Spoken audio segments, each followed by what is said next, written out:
Salut les anacalypsiens, bienvenue dans cette nouvelle vidéo d'Anacalypsie. Aujourd'hui on se trouve pour une nouvelle danse practice et en plus mon doigt est bien placé parce que c'est au niveau de ce petit groupe qu'on va parler. Celui-là, les Pixies. Donc ça c'est l'album où il y avait le titre Let Me Know et The Moon. Et là on va regarder du coup la danse practice de Addict. Voilà le MV qu'on a regardé il y a quelques jours que j'ai. Ouais, j'ai encore un peu de mal à m'y faire à ce titre.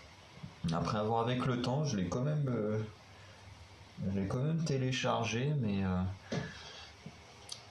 ouais, je l'ai réécouté une ou deux fois. J'ai encore un peu de mal à m'y faire. On verra.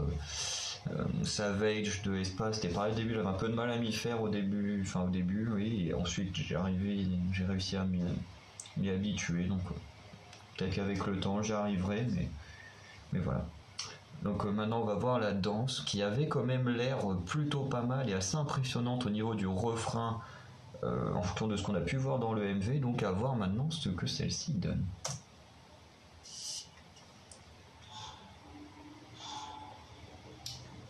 Déjà la position de départ, j'adore les trucs comme ça où elles sont groupées, enfin qu'il y a de la... Comme ça j'aime bien.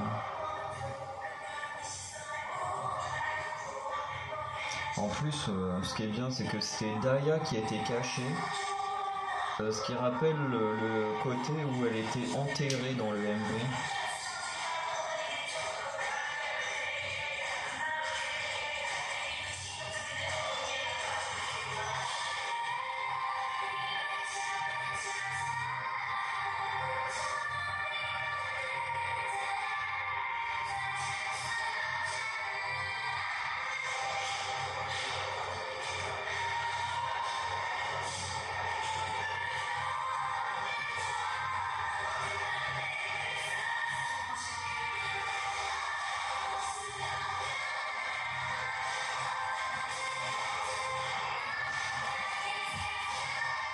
Ouais, ce mouvement-là, j'aime beaucoup.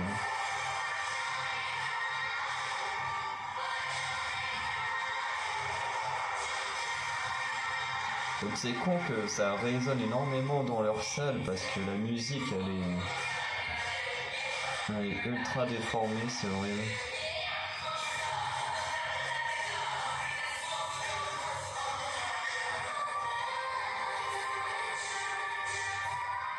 Moi, j'aime beaucoup la tenue de Ella. Ça fait assez rétro entre guillemets en France parce que plus personne ne porte ce genre de truc. Enfin, ou du moins si tu portes des bretelles, les gens portent les bretelles quoi. Je veux dire, pendant une période il y avait quand même un effet de style avec ce genre de tenue mais qui a été abandonné.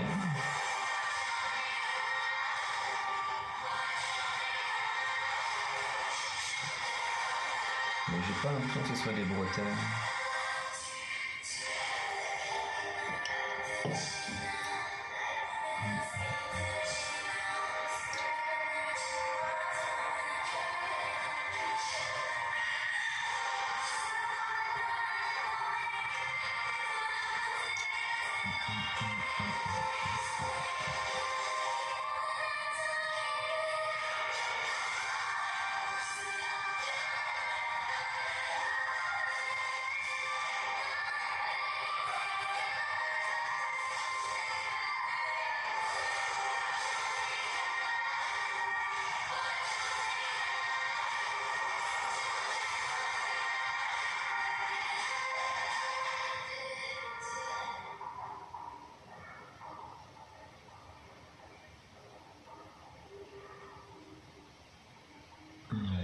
Toujours elle là au centre.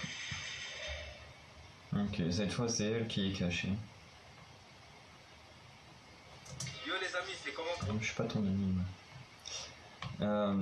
Du coup, pour la danse, là, elle était vraiment pas mal.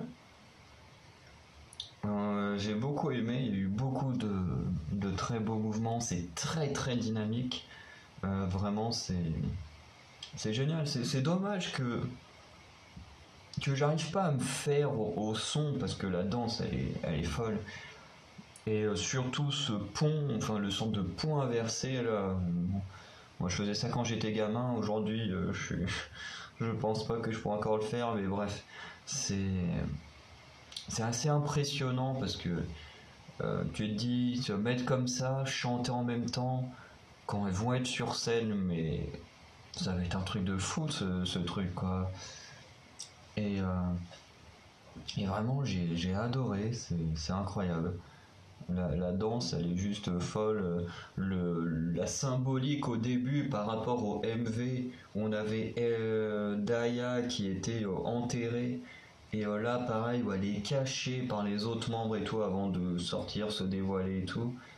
Vraiment, c'était super. À la fin, on enterre elle là en la cachant et tout. Vraiment, moi, c'est un truc que j'aime bien quand il y a plus beaucoup de membres. Enfin, là, elles sont que 6 mais ça fonctionne quand même très bien. C'est ce côté où on fait des combinaisons avec les membres. Voilà, genre dans More and More, quand ils sont 3 par 3 en colonne au moment du drop, et puis que ça danse, que t'as juste les mouvements de bras. Bon, t'as Momo qui ressort quand même énormément par rapport aux autres. Dans Mafia in the Morning, pareil, il y a cette association où, où elles sont toutes en train de se tenir et tout, et puis plus elles font des mouvements et plus tu as de la profondeur avec la caméra et tout. Enfin, je ne saurais pas réexpliquer ce mouvement, mais il est génial. En plus, tu as du mouvement où, comme tu as 2 ou 3 membres qui se tiennent comme ça, ouais, t'as 2 membres avec une au milieu comme ça, et puis t'as Ryujin qui passe en dessous et tout. Enfin, faire des combinaisons comme ça entre les membres, vraiment j'adore. Ou des petits mouvements un peu plus hardcore quand même, comme dans Kula Kula de Twice, où elles sont toutes vraiment cambrées en arrière, puis qu'elles arrivent à faire 2-3 pas comme ça en tenant juste la tête, enfin l'arrière de la tête de la fille de devant. Enfin, je sais plus si c'est la tête ou au niveau de l'omoplate qu'elles tiennent la membre de devant, mais bref, moi quand je vois des combinaisons comme ça, je me dis, mais oui, faut. Vous avez du monde créer des combinaisons, c'est génial. Parce que là, avec les combinaisons, on peut pas vous traiter de plagiat ou je sais pas quoi, parce que, oh bah tiens, là, elle a levé la jambe, donc elle a plagié machin, enfin, j'exagère, mais bon, il y en a qui en sont limite à ce point-là, des fois, tellement c'est ridicule. Enfin bref. Et, euh, et du coup, les combinaisons, comme ça, donnent un plus aux danses, puisque la plupart des chorégraphes, en créant de la danse, vont surtout créer du mouvement, du déplacement et tout ça, ce qui est normal puisque c'est leur travail. Mais quand ils rajoutent de la combinaison entre membres, bah c'est génial parce que ça apporte un petit plus à la majorité des danses practice qui sont à côté.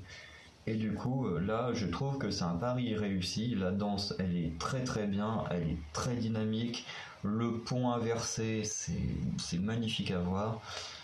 Les combinaisons, je répète, c'est super cool, j'adore voir ça. Donc, très très gros point pour la danse practice.